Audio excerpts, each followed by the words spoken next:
Skyrocketing inflation has recently sent prices to unprecedented levels. The inflation issue needs to be addressed as it has affected millions worldwide. Dalio has studied the factors that have contributed to inflation, and we will hear from him in this video. Stick around to understand how we got to the deadly situation we are in now.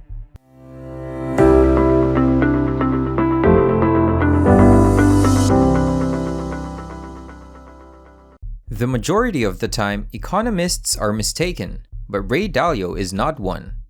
He manages billions of dollars for thousands of people as a fund manager. Dalio has already amassed billions of dollars thanks to the dot-com bubble and the collapse of 2008. Nevertheless, he is currently working on the most ambitious short position possible. He is in no position to take a financial hit. Therefore, it is imperative that we take Dalio seriously. Dalio just recently revealed that he had a short position in Europe worth $10 billion, and it's probable that he's amassing a much larger short position on the US markets. Stagflation is one of the toughest problems we've ever faced. The term stagflation refers to a situation in which the economy is in a state of weakness while also experiencing high levels of inflation. The inflation rate is now higher than 8%. And the most recent quarter's gross domestic product reading shows a decrease. This is particularly worrisome, as stagflation often happens just prior to a recession. According to Dalio, who has been studying the economy for the last several centuries, a trend has emerged. A common beginning point for the cycle is an increase in government debt, which, in the short term, is great for the economy. This may seem reasonable on the surface, but borrowing is a transaction between creditors and borrowers. The person who lends out the amount is known as the creditor, and the one who receives the loan is known as the borrower. It is impossible for both parties to remain viable in a transaction when there is an excessive amount of debt in the system. This is due to the fact that one person's debt is another person's resource. When a creditor extends credit in the form of loans, they are effectively lending out their resources. If the borrower is carrying an excessive amount of debt, the creditor is likely to be strapped for cash and will therefore want to increase his revenue. The main issue is whenever debt levels are severe, borrowers lack the funds to repay creditors. Because of this, the borrower will be required to sell assets in order to satisfy their financial obligations to the creditor. Evergrande, a Chinese real estate development company, is a good illustration of this phenomenon. In order to pay off its liabilities, Evergrande was forced to sell some of its buildings. When anything like this takes place, the economy will be in a very precarious position. When the central bank realizes how bad the economy is doing, it will start printing money in an effort to save it from collapsing. Although it could be effective in the short term, printing more money leads to issues in the long term. Money is nothing more than a piece of paper with a printed value on it. If the worth of that piece of paper is disregarded, then it will ultimately decrease in value. Therefore, as a direct consequence of the Federal Reserve reducing interest rates, prices will start to go up. Thus, debt levels get excessively high, and then borrowers fail on their payments, thereby weakening the economy. In response, the central bank produces money to stimulate economic growth. While all this occurs, we have been dealing with the same fundamental issue, which is a poor economy. The only significant distinction is that creating money introduces an entirely new challenge, namely inflation. We are currently experiencing stagflation since printing money does not stimulate economic growth in the long term. We are suffering from both a sluggish economy and soaring inflation at the same time. The central bank's next move will be to raise interest rates, which will serve to slow the economy even further. Dalio has observed that in history, such events nearly always result in a recession or depression, and there is no way to prevent this. Inflation will get worse if the government keeps creating more money. Stopping inflation requires destroying demand, which can only be accomplished by removing money from the economy. In other words, stagflation is a state that occurs between a debt cycle's height and a significant economic slump. Dalio thinks we're in a stagflationary period right now. Therefore, the following stage in the pattern is a period of economic contraction, such as a recession or depression. Are we close to having stagflation? Yeah, we are in stagflation. We are. Stagflation is simply where you have inflation, and yet at the same time, you have high unemployment. Yeah, you have economic weakness. Right. In other words, you have a stagnant economy. Essentially meaning growth is low reduced. Growth, right. Low growth, and with high inflation, and that happens through this monetary situation that I'm describing, in which the central bank tries to deal with a middle course. In other words, what does the central bank want? Not too high inflation and not too low growth. And so when there's a lot of debt, because one man's debts are another man's assets, it becomes very difficult balancing act.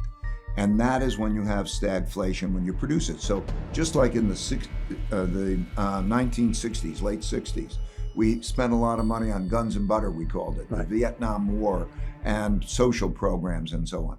We wrote too many checks relative to the money we had in the bank, which was gold at the time. 1971, the devaluation. Then they print a lot of money into that stagflation. A stagflationary economy leads to a recession, but the interviewer interrupted Dalio before he could conclude. The 1960s were the most recent decade in which we were affected by stagflation. The United States government went into debt in order to finance the Vietnam War and several social initiatives. This debt allowed the government to buy weapons and food.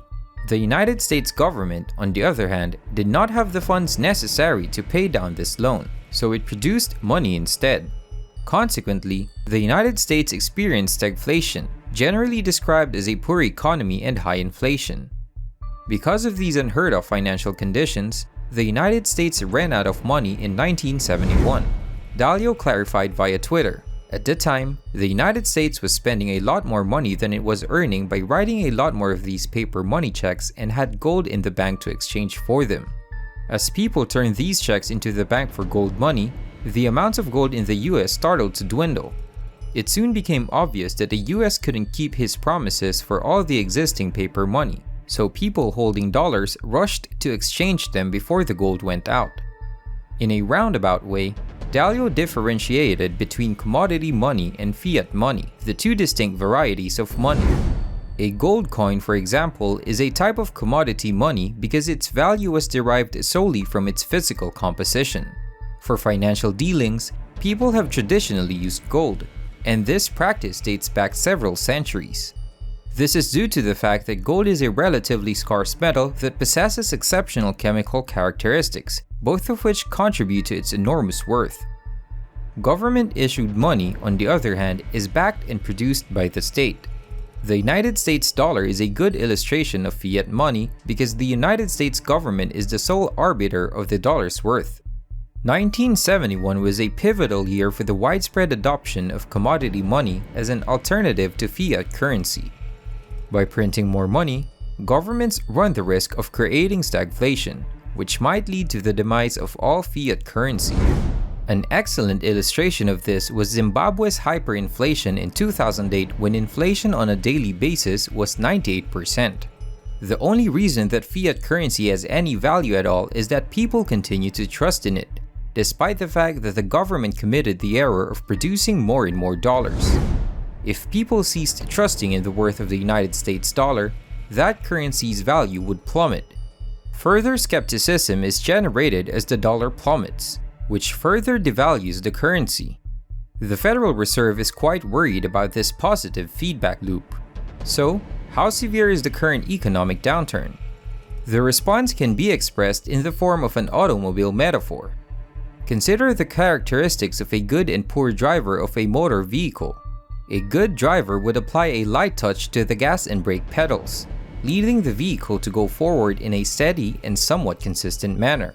Traffic lights and pedestrians are examples of external occurrences over which the driver has no influence. The journey, on the other hand, will be uneventful for the passengers so long as the competent driver takes the necessary precautions in advance and gradually gets on the brake pedal. The majority of you should drive in this manner. A poor driver would constantly pound on the gas and the brake, which would result in significant variations in speed. A journey like that, in which the vehicle repeatedly lurches backwards and forwards, would be quite unpleasant for the passengers. The Federal Reserve has performed poorly behind the wheel. In the year 2021, they stepped on the gas pedal, sending the vehicle careening forward. Right now, they're stomping on the brakes, which is causing the automobile to jolt rearward. In 2021, the Federal Reserve printed an average of $1.5 trillion annually in the new currency. As a result, the pre-tax earnings of corporations shot up by a whopping 25%, marking the highest gain in that metric since 1976. Even after accounting for taxes, the post-tax profits of corporations climbed by 37%, marking the largest gain since 1948. At this time, the Fed is decreasing the amount of money in circulation at a rate of $1.1 trillion annually. It should not come as a surprise that we are about to face a catastrophe of that proportion, but one with negative consequences. The United States experienced not one but two recessions throughout the decade of the 1970s, the first of which began in 1974 and the second of which began in 1979. It was only because of Fed Chair Paul Volcker that the United States was able to withstand this financial catastrophe.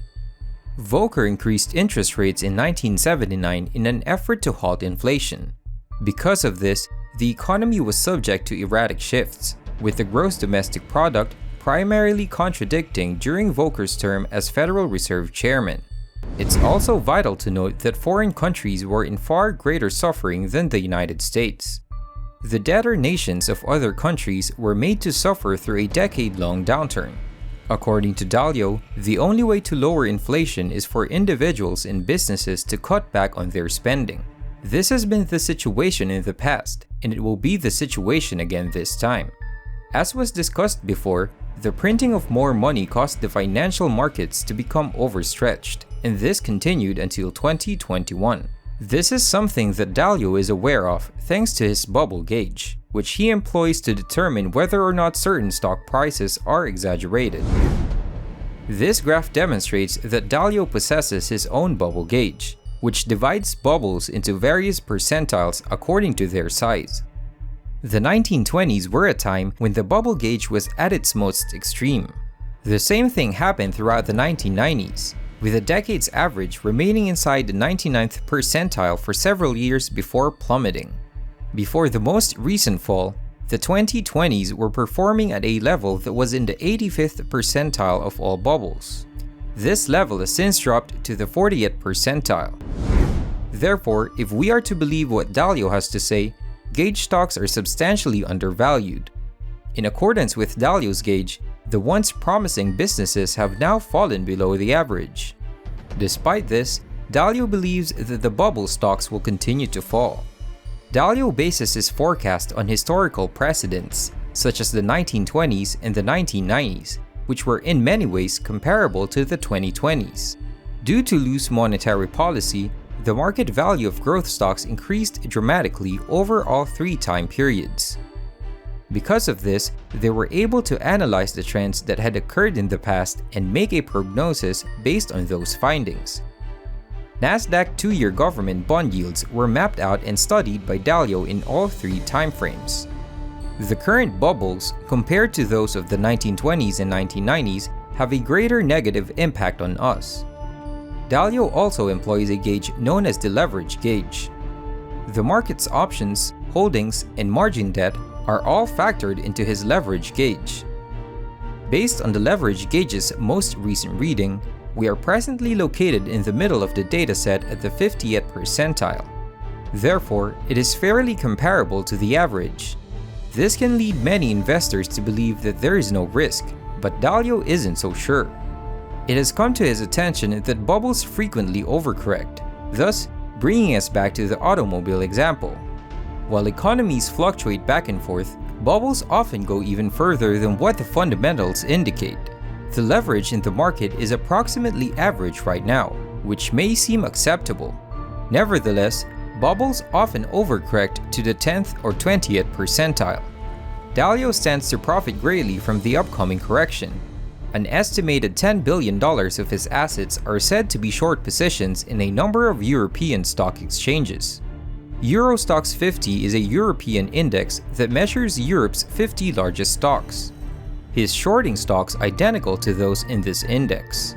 Due to the SEC's lack of disclosure requirements for short positions, we have no idea if Dalio is shorting the US market. In spite of this, we wouldn't be shocked if he did it, particularly considering the short position he holds in Europe.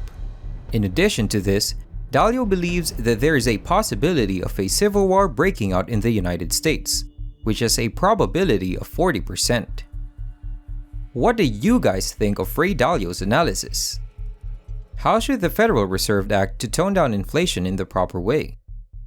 Share your thoughts in the comment section down below. If you enjoyed this video, please like and subscribe, and we'll see you on the next one.